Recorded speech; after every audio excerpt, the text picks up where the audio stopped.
उमेदवार सुप्रिया सुळे यांच्या प्रचारात आज बोरमध्ये सांगता सभा जी आहे ती होत आहे. आपल्यासोबत ताई आहेत. ताई, तुम्ही गेले 2-3 महिने फिरताय प्रचारार्थ. आज खरं तर आज सांगता सभा होतीये, आज प्रचार थंडावतोय.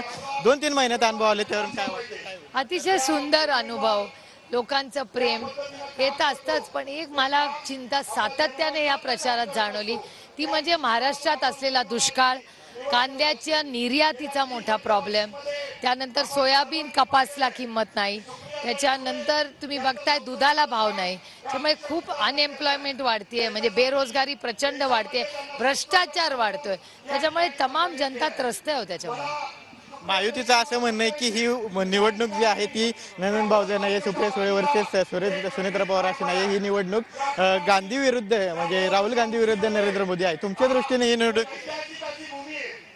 माझ्यासाठी ही लढाई यूपीए वर्सेस एनडीए, महागाई, बेरोजगारी आणि भ्रष्टाचाराच्या विरोधात ही लढाई आहे. काल परवा रोहित पवार यांनी असं सोशल मीडियावर पोस्ट केली होती की बारामती सहकारी बँकेतून 500च्या नोटा गायब झाल्यात. आता निवडणुकीला अख्खे 2 दिवस राहिलेत, परवा मतदान होणार आहे. धनशक्तीचा वापर होऊ शकतो असं वाटतं? तुमच्या प्रश्नातच माझं उत्तर आहे. तुम्हाला हा प्रश्न विचारायची इच्छा होते, याचा अर्थ काय?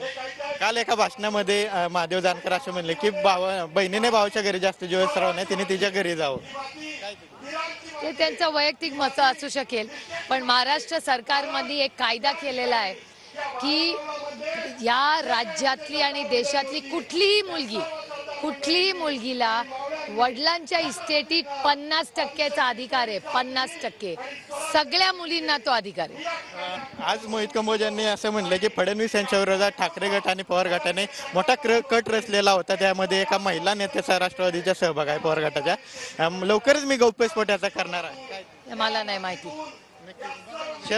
फडणवीसांनी कालच्या सोबत असं म्हणलं की शरद पवार दुटप्पे आहेत. कोल्हापूरमध्ये गादीच्या विरोधात उमेदवार देऊ नका म्हणतात, मग साताऱ्यात उदयनराजे गादीचे उमेदवार. ठीक आहे, लोकशाही आहे, प्रत्येकाला बोलायचा अधिकार आहे. शेवटचा प्रश्न ताई, ह्या सगळ्या माहोल पाहून, प्रतिसाद पाहून किती मताधिक्याने तुम्ही निवडून येतील?